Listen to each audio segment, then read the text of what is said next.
It's raining in the Jammu and Kashmir and NewsX is reporting from the ground zero. This is River Chenab's water which has entered this area. You can see that the water level is continuously increasing and the flow of the water is very high. But we are here to just show you that what kind of situation people are facing over here. Just see that these are the houses which are totally submerged in the water. About 70 houses that is submerged in the water and about several houses that are damaged because of the flash flood.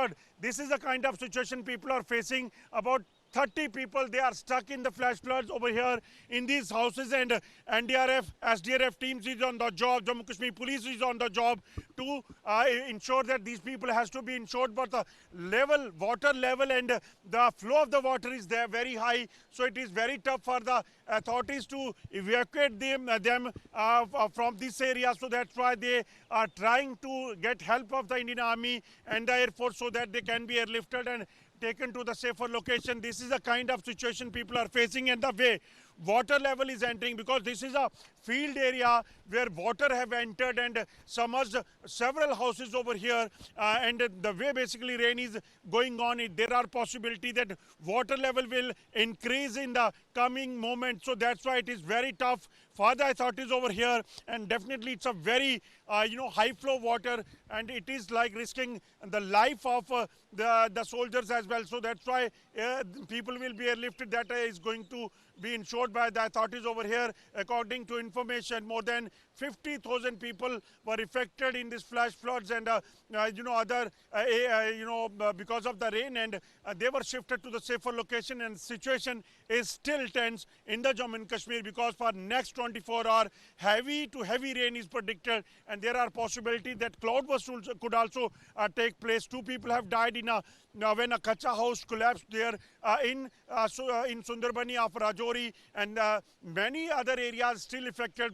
Thousands of people are cut off from rest of the Jammu and Kashmir because of the flash flood over here in the Jammu and Kashmir, and this is kind of situation people are facing over here. We are on war footing level. Rescue operations is going on with Bandi Digra, Ajay Jandial from Gakhrial village of Hakhnu.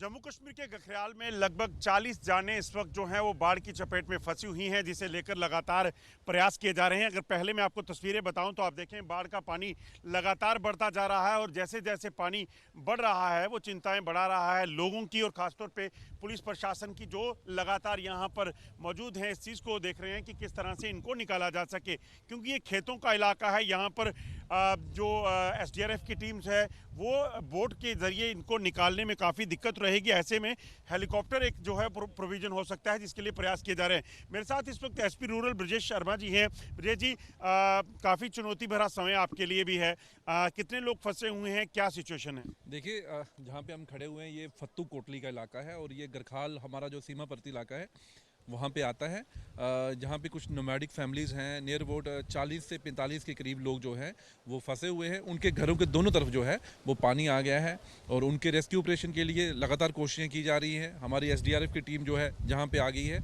NDRF को हमने बात की, NDRF भी अभी हमारी जो police post जहाँ पास पड़ती है वहाँ पहुँच गई है। सिविल एडमिनिस्ट्रेशन से भी रेगुलर बात हो रही है। जहाँ तक चॉपर की बात की है कि चॉपर के लिए भी हमने जो है वो प्रॉपर तरीके से जो सिविल एडमिनिस्ट्रेशन हमारी जो सीनियर फॉर्मेशन है उनके थ्रू हमने सिविल एडमिनिस्ट्रेशन को अप्राइज किया है। मगर वेदर भी एक बड़ा इम्पोर्टेंट है देखना कि चॉपर उड़े कैसे होगा। हाँ, ये आपने अच्छी बात की, क्योंकि देखो अभी भी हवा चल रही है, बारिश हो रही है, तो हमारी कोशिश है कि इनको हम जो है सुरक्षित जो है इनको रेस्क्यू कर पाएँ। उसके लिए हमारी पूरी कोशिशें चल रही हैं, क्या पुलिस एडमिनिस्ट्रेशन हो, क्या सिविल एडमिनिस्ट्रेशन हो, हम सब जो है एक पेज पे हैं। और मोर ओवर SDRF की टीम जहाँ पे आई हुई है, और जहाँ के जो लोकल लोग हैं वो बड़े एक्सपर्ट हैं, वो बेसिकली अपनी एक लोकल ट्यूब बना के वो जो है उनके भी हम जो है वो मदद ले रहे हैं, ताकि हमारा ऑब्जेक्टिव यही की है कि इनको हम जल्द से जल्द जो है। लेवल कुछ कम हुआ है चिनाब नदी का, क्योंकि ये सारा चिनाब टूट के इस तरफ आया है। हाँ, पिछले 1-1.5 घंटे में कम से कम को 2 फुट का पानी जो है वो फीट जो है जो जल स्तर था वो कम हुआ है, और हम जो आशा कर रहे हैं कि जैसे हमने अभी पता कि अगर रियासी वाले एरिया में बारिश रुकी है तो ये जल स्तर भी जो है जितना जल्दी कम होगा तो उतना हमें जो रेस्क्यू ऑपरेशन है वो जल्दी से हम कर पाएंगे। हमसे बात करने के लिए आपको बता दूं कि लगातार हालात जो हैं वो काफ़ी चिंताजनक, और मैं कैमरामैन से कहूँगा कि वो आपको तस्वीरें बता सकें। आप देखेंगे कई घर जो हैं इस वक्त जलमग्न हुए हैं, लगातार जो है वो पानी का फ्लो बढ़ रहा है, और यही एक चुनौती बनी हुई है है कि आखिरकार यहाँ पर लोगों को कैसे निकाला जा सके। ये तस्वीरें आप जो देख रहे हैं, ये तस्वीरें इस वक्त गखरियाल के उस गांव की हैं जो पूरे तरीके से जलमग्न है। 40 से 45 लोग जो हैं, जिनमें बच्चे और महिलाएं भी शामिल है, वो यहाँ पर फंसे हुए हैं, जिनको लेकर इस वक्त सबसे ज़्यादा चिंताएं जो हैं वो बनी हुई है और कोशिश लगातार जारी है। बनी डिग्रा के साथ अजय जिंदयाल, इंडिया न्यूज़, गखरियाल।